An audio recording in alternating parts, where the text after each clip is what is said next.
Hello everybody and welcome back to yet another Logan Blackman Show YouTube video. I hope y'all are having a fantastic day and I hope you guys are ready for yet another United States 2025 Gold Cup preview as we look to the semifinals that in St. Louis as the United States takes on not Canada, not Canada. No, not Canada. Sorry. No, not Canada. We're taking on Guatemala in the semifinals of the 2025 Gold Cup, as everybody out there expected, because, you know, a lot of people out there saw 30th ranked Canada with their strongest squad, with the squad that nobody asked to turn their, so no one said they needed a break. No one said that this season was too long for them. This is the most put together squad that we could have imagined. They're one of the heavy favorites, as everybody expected them losing to Guatemala in the quarterfinals in Minneapolis on penalties, and we'll go over that game here shortly. We'll laugh at Jesse Marsh here in a little bit because, Jesse, again, I'm sorry you didn't get the U.S. job.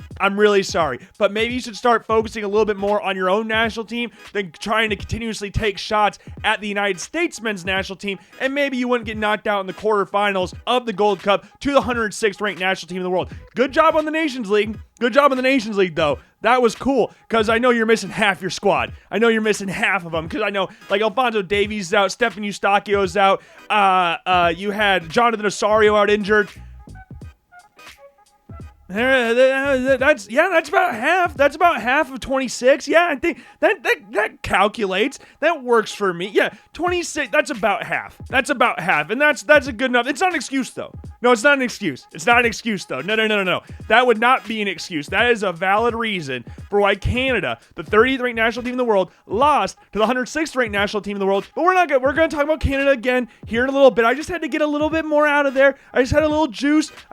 Because we were laughing at Canada. Like, the United States and Canada, those two games followed each other up. Like, we saw Canada lose to Guatemala in the next game, the same field, same city, all that great stuff. We saw the United States take on Costa Rica, and things looked a little bit shady. Like, we were still all laughing at Canada because we were just fresh off seeing them lose on penalties. And then 12 minutes into the game against Costa Rica, Max Arfston makes sure that you hold your mouth shut a little bit because this game's a little testy. Now, we did think that Costa Rica would score first in this game. I did have Alonso Martinez scoring first, the NYCFC striker, but it was Francisco Calvo, which we talked about before. Ironically, the team's leading scorer in this current squad, because remember, Manfred Ugalde, he was out suspended with a stupid yellow card that he got against Mexico in the 84th minute of that game. He was out on yellow card accumulation, but even if he was in the squad, Francisco Calvo is still the guy with the most goals in the national team as a center back. Like we call him, Sergio Ramos. Where's number 15 for the national team as well? He's nowhere near Sergio Ramos in regards to being a center back, but in regards to goal scorer, you know, there's not a lot of other center backs that we could talk about when it comes to scoring goals for the national team, especially center backs that take penalties. And Matt Freese dove the right way, guessed right, got two hands to it, but just didn't get enough on it. And Francisco Calvo slotted it into the bottom right corner. And Max Arfston, this is what we talked about. Like, you know what? I'll talk about Max Arfston in full here in a little bit, because Max Arfston did get an assist in this game. You look at Diego Luna getting his first goal for the national team on the brink of halftime. Max Arfston crosses it into him. He collects it with his left, takes a shot, turns it, takes it with his left foot, takes a massive ass deflection. Was it going wide? Possibly. Who's to say? Because it deflected right off the chest of the defender, went into the back of net, and that's the kind of thing you need in these types of games, especially when Malik Tillman had a penalty that hit the bar, or hit the post, sorry. Especially when you have one of those moments where you're like, okay, things just don't seem to be going in our favor at this point in time. Like, Costa Rica got the penalty, the United States gets a penalty of their own, Malik Tillman steps up to take it, who again has been the United States' best player so far this tournament, and he misses it, sending the goalkeeper the wrong way, even in the process. Like, if your best player is missing that doesn't really bode well for the rest of you, but they rallied around it. Diego Luna, who we always talked about, shows the most heart and passion within this national team. You saw how much it meant to him after he scored that goal, like yelling and screaming, kissing his tattoos, all that great stuff. Like, that's what you need. That's a nice momentum shifter going into halftime, and right after halftime, in the 47th minute, Max Arfston gets his first goal for the national team. Patrick Agyemang, as we talked about, his hold-up play, and when he's back to goal, he is pretty solid at that. Yes, he's still a very raw player in regards to his natural goal-scoring ability. Yes, he's not the perfect striker. Yes, he's limited in some actions that he does, but we've talked about him being big. We've talked about him being athletic, being able to draw bodies in on him, and that's exactly what we saw here on the second goal. Like, his backs to the goal, he lays it off to Malik Tillman, who plays a great ball with well-weighted pass to Max Arsten, who takes the first time with his right foot. He has been wanting to score with his right foot the entire tournament. I think every single game up to this point that he's played, because obviously he didn't appear in the game against Haiti, but in all the other games we have seen him take at least one right-footed shot where he's cutting it on his right and taking a shot, and this time just took it first time, placed it beautifully in the bottom corner, out past the outstretched arm of Keylor Navas. Just a great goal from Max Arsten. And then the little bit later, like in the 70th something minute, Costa Rica gets their clap back. It was Carlos Mora going down the right side. You got Arsten and Luca De La Torre pretty much side by side. They're pretty much doing the wedge block from back in the day, like pretty much linking arms, and somehow Mora's able to split the gap, like split the G, you know, like we're always talking, like all the kids on Instagram are talking about. That's what he did. He just cut right in between them, takes a shot on Matt Freese. Matt Freese parries it, and no one's there because Max Arsten is completely beaten, so he's out of position, and Mora's able to recover the ball, play it back towards the middle to Alonso Martinez, who slots it pretty much into an open net for the goal to tie the game up and ultimately send the game in extra time. And it was kind of weird, some of the substitutions or the timing of the substitutions from Mauricio Pochettino in this game, because there's no extra time. It just goes straight to penalties. So you're sitting there and waiting, like, I would understand this move, like waiting to put on subs if there was an extra time period, like to get the most use out of the stars as possible and then put the subs on. But you're going straight to penalties. Like you would, if you're going to have guys come onto the field, because it always bothers me when people sub on players to kick penalties, but don't give them an actual run at the game. So they're not warm or anything, so they're a little like tight still. Like you're not into the action of the game. So you're just sitting on the bench or warming up down in the corner 5 seconds ago, and now you're taking a pressure penalty. Like we saw that with England in Euro 2020 with like Rashford, Sancho, and Saka. Or not Saka, but Rashford and Sancho, they were brought on to take penalties, both of them missed. Like, I don't really like that strategy, so I was kind of nervous going into the penalty shootout, especially when you look at, like, if you were to say, going into that penalty shootout, who are you more confident in? The guy who won 3 Champions Leagues with Real Madrid, the guy who has been in high-pressure penalty shootouts before and won, a guy who has gone far in a World Cup before, or the guy who assisted a goal against Haiti a week ago? Which one are you taking in that category? Like, Matt Freese has had a good penalty record at club level, but we haven't seen that at international level, and that's a big difference in how players play. I mean, we talk about the United States all the time, so going in, I was nervous. You saw them bringing on, like, Brian White to take a penalty, or what we assumed. I'll talk about that here in a little bit, but bringing on Damian Downs as well as later on in the game. So I was a little nervous. Keylor Navas versus Matt Freese. It's not really like, we're not really comparing the same things here. Like it just didn't, I wasn't really filled with confidence going into that. And you get up, Tyler Adams slots it home. Very nervy penalty. He was waiting for Keylor Navas to make a move, and Keylor Navas just planted his heels in the ground and said, you know what? You've got to make the first move. Tyler Adams slots it home. Keylor Navas almost gets to it, but reacts just a half second late. And then you got Alonso Martinez, Matt Freese, NYCFC teammate, and you're like, okay.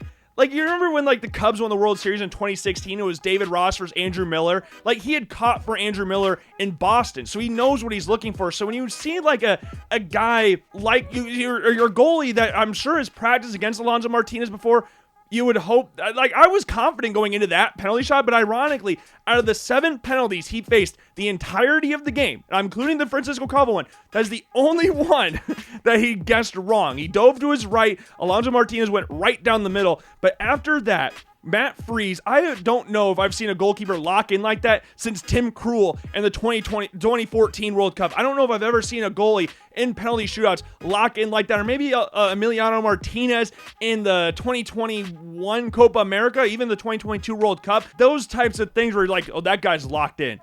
Like, he guessed the right, or Diogo Costa in the Euros this past year. Like, just being that locked in on penalties. Like, saving 3 penalties in the process, that's insane. That is absolutely insane. And Matt Freese, like we talked about, he said this is his shit. He stood on business. He said, this is my shit. And he turned from the biggest laughingstock in American soccer to an American hero in a week. Like, not it wasn't a long, drawn-out process. It was like, oh my God, how is Matt Freese starting this game? Like, I saw people on Twitter complaining that, how can Matt Freese start after what he did against Haiti? And like we talked about in the preview video, that he has not done enough, barring that, to risk losing his spot for the rest of the tournament. I thought he'd played well up until that point in the tournament. Yes, it was a massive howler. You don't want to give up goals like that ever. It's a big egg on face moment, like face palm moment. But apart from that, what else has Matt Freese done to where you can look at him and go, that guy does not deserve to start? There has to be other things that took place apart from that, because there's going to be mistakes, especially in, I think, his 5th cap for the national team. So I was willing to give him that chance because I thought he'd play well up to that point. And then you go on Twitter after this game, everybody's singing the praises of Matt Freese. Like I talked about the fickleness of fans. And I'm guilty of that from time to time as well. I'm not sitting here going like, man, all of you guys are assholes and I hate all of you. You should not have ever said anything. No, you're well within your right to say that. It was a ridiculous play. But I'm glad that he was given that opportunity to bounce back from that. Like, I was happy to see him rebound from a play that you got made fun of for a week straight. Like, there was no, like, break in there. The last game the United States played against Haiti was a Sunday. The next game against Costa Rica was on a Sunday. Like, you had a whole week of just seeing everybody on social media bash you about how stupid you are, how terrible you are, that you should never play again. This is the worst state of United States goalkeeper ever. And you know what? I mean, Matt Freese, I love you. You're awesome for that penalty shootout, but we're still not in a great period for United States goalkeepers. Let's keep it 100 here. Let's keep the main thing here. The United States goalkeeper depth chart as a whole is not that amazing, but hey, love you for that. Love you for that. But I wanted to talk about this as well, because this is what was interesting that I found out after the game. Fox Sports and the Gold Cup both tweeted out their man of the match of this game.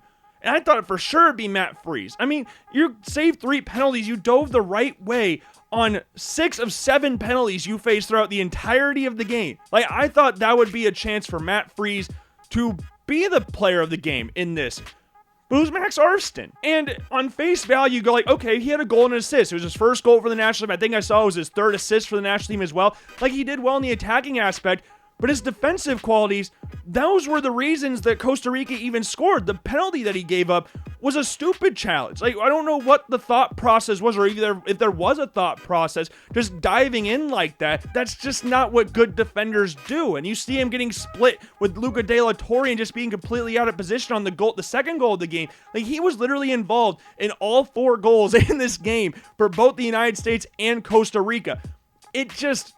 We've talked about him before, about being an optional defender. Like, he's a great player, or great is the operative term, like great for that level of going forward. Like, he's a very strong attacking fullback, which we have talked about before, what Mauricio Pochettino really likes to see. Like, we saw Alex Freeman push up the field as well. And real quick, I know I'm bouncing all over the place here, but Alex Freeman and John Tolkien taking penalties before Brian White and Damian Downs, that kind of confused me. And John Tolkien taking the 5th penalty, I know John Tolkien's like a very confident player. He's very confident in his abilities. But why'd you bring on 2 strikers to have them kick after 2 fullbacks?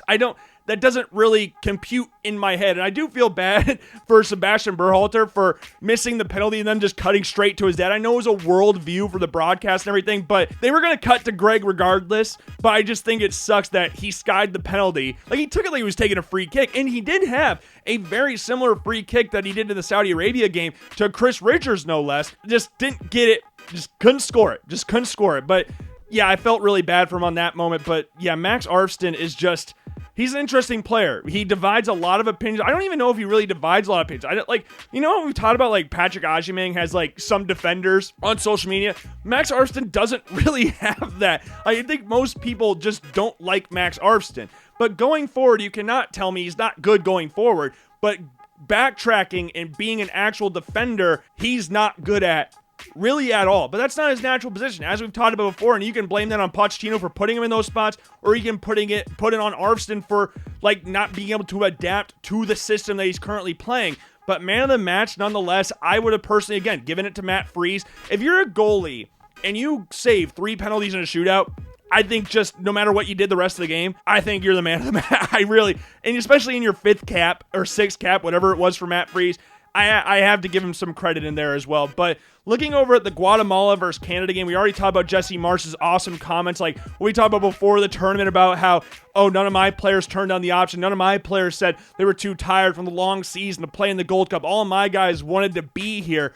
And then right after the game against Guatemala, yeah, we had about half our squad. We just had about half. That's not an excuse, though. That's not an excuse. But Guatemala just shows a lot of heart. And this shows how stupid I can be at times as well. Like at times, maybe all the time, about having Guatemala finish last in their group. And there was a comment on that video that said it was a bad prediction. And I was like, yeah, Guatemala's probably going to go on to win their group. And though they didn't go on to win their group, they still put forth great performance. They beat Jamaica 1-0. They beat Guadalupe 3-2. They were up 2-0 in that game, but won the game 3-2. They lost to Panama 1-0. And the games against Guadalupe and against Jamaica, they were fairly even games. You would say on paper, like Jamaica, like we talked about in the preview for the Gold Cup, has a stronger squad on paper than Guatemala. But Guatemala, they press the hell out of you. They're just a very together, well-knit team. And you look at players like Rubio Rubin, the former United States men's national team striker. He has 7 caps to his name for the U.S. and 0 goals. He's a little bit better for the Guatemalan national team. You look at like 31 caps to like 14 goals or something like that. Like a little bit better return for Guatemala in there. And he had a very, very good goal against Canada. Oscar Santis sends a ball and he splits 2 defenders. Ironically, splits 2 defenders in this game as well. First time cross, Rubin skies up for it. He's not the biggest guy in the world, but skies up for it, puts a very nice glancing header in past Dane St. Clair. Jonathan David, he scored in the game. He got a penalty. He got subbed off right before penalty kicks. There was some injury of some. I don't know what it was exactly. I haven't really seen any reports about what Jonathan David actually injured. But seeing him getting subbed off for penalties doesn't really fill you with the most confidence going in. Like your best player, your captain, your all-time leading scorer, everything, all the above. A striker that is one of the best young strikers in Europe at this point in time. Seeing him get subbed off in a game like this, where you're going to penalty shootouts, that doesn't really, fill you with the most confidence. We talked about that same thing, like the fear of going to a penalty shootout when you're supposed to be the favorite and your best player is getting subbed off due to injury. That's not fun. That's not fun. Not fun at all. And on top of that, having Scheffelberg get a red card, a stupid red card, right before halftime as well, like getting a yellow card in the 40th minute, and then 9 minutes later, getting a red card, just putting a shoulder into Steven Robles, sorry. It was just stupid. So you're going down to 10 men. Again, you're the favorites in this game. You're one of the favorites in the tournament. I think most people would have picked you to beat the United States in this spot had you made it here. Like, I know I did. I had Canada beating the United States, and we don't even have that that's not even on the cards anymore. It's not even on the cards. And we're talking about teams that have had injuries.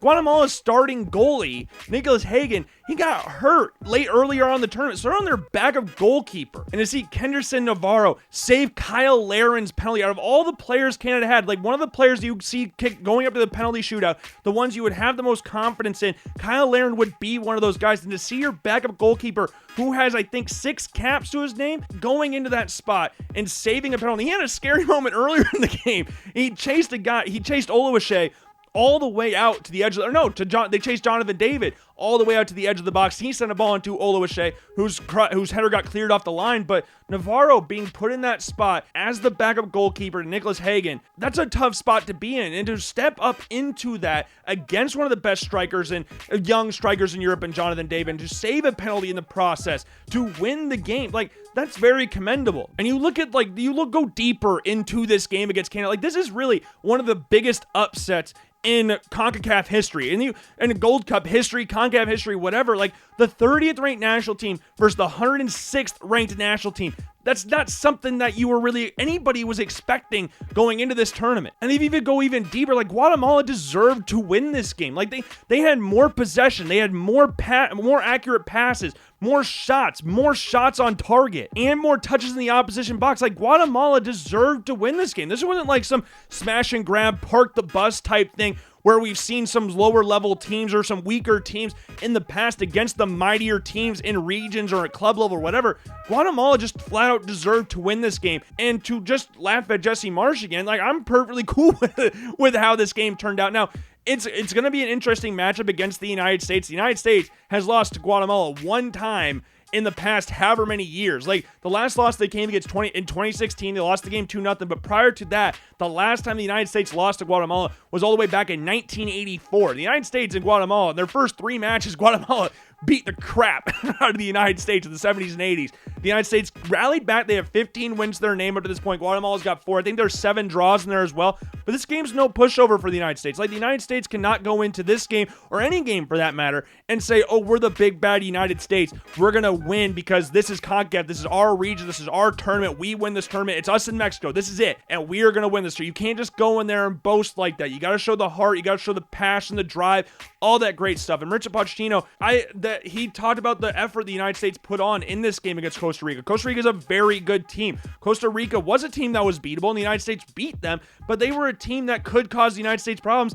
And they did. We saw 2 goals from them in that game, like Keylor Navas being the guy that he is. And Guatemala, they're going to cause a lot of problems. We talked about Rubin before, having that kind of player who's, yes, played for the national team, but he's gonna have that extra bit of motivation, not playing for the United States, playing for Guatemala, going up against the United States in the Gold Cup. That's going to be a really motivating factor for him. We also got Oscar Santis, who I believe is the leading goal scorer in this current squad, and we saw him he got a goal and assist over this tournament. We talked about the assist that he had to Rubio Ruin in the game against Canada. Nice cross ball in there. He's a very dangerous player to watch out for on the wing as well. You also got Darwin Loam, who's come off the bench. Him and Rubin have kind of rotated as the starting striker. We saw Loam start the first 2 games, Rubin start the last 2 games of this tournament. Like, those 2 guys are dangerous players. You look at the first game against Jamaica, the backheel assist that Loam has to Oscar Santis in that game is just, it's beautiful. I think it was against Jamaica, if I remember correctly. And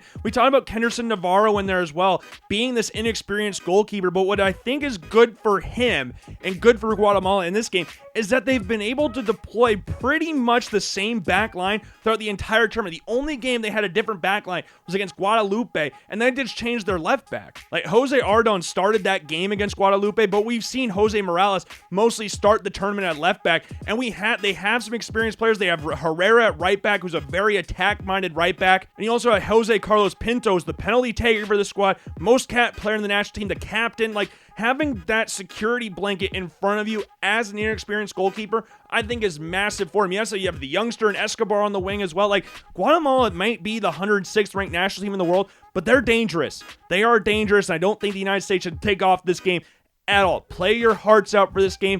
Go out there and win. I do think for the United States going into this game, we see, I think, the exact same lineup that we saw in the game against Costa Rica. So that'd be a 4-2-3-1, which kind of was like a 4-3-2-1 because Malik Tillman and Diego Luna played so narrow. And we saw Alex Freeman and Max Arston go up and down the pitch on the wingback spots. You saw Berhalter and De La Torre kind of playing next to each other. Tyler Adams was playing a little further back to allow the fullbacks to push forward. He's kind of sitting in between the center backs. But in the starting lineup, they lined up in a 4-2-3-1. So that means Matt Freese in net. We're going to have Alex Freeman at right back, Max Arston at left back. We're going to have Chris Richards and Tim Ream at center back. Tyler Adams is one midfielder. We're going to have Luca De La Torre as the other. We're going to have Sebastian Berhalter on the right, Diego Luna on the left, Malik Tillman in the middle, and Patrick Ajimang up top. Again, this is a formation where we see the fullbacks push up, we see Tyler Adams drop back, the 2 midfielders go up, and Diego Luna and Malik Tillman play like that. And for goal scorers, I think Patrick Ajimang has to score.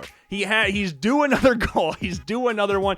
And I think Malik Tillman gets his bounce back from the game against Costa Rica after missing the penalty. I don't know if he'll score a penalty, but I feel like he'll get his bounce back. I do think the United States can win this game 2-0. I do think they're good. I think Rubin will be a tough guy to stop because, again, he's going to be super motivated in this game, being a former United States men's national team player. But all in all, I'm excited to see this game. Game takes place on Wednesday in St. Louis. Let's hope for another United States win, and then we get a matchup against either Mexico or Honduras in the final of the Gold Cup. I'm excited. I hope you're excited as well. I hope you enjoyed the video. If you did not, I sincerely apologize. Try to be better next time. Make sure to check out all the links down in the description below. Make sure to leave a comment down below on how you feel about the United States, about Guatemala, about Canada, about the Gold Cup in general, all that great stuff. Let me know down below. But most importantly, make sure to subscribe to the YouTube channel. Give this video a thumbs up if you enjoyed it. If you did, awesome. If you didn't, again, I sincerely apologize. I try to be better next time. And I've been Logan Blackman, and I will see you guys later.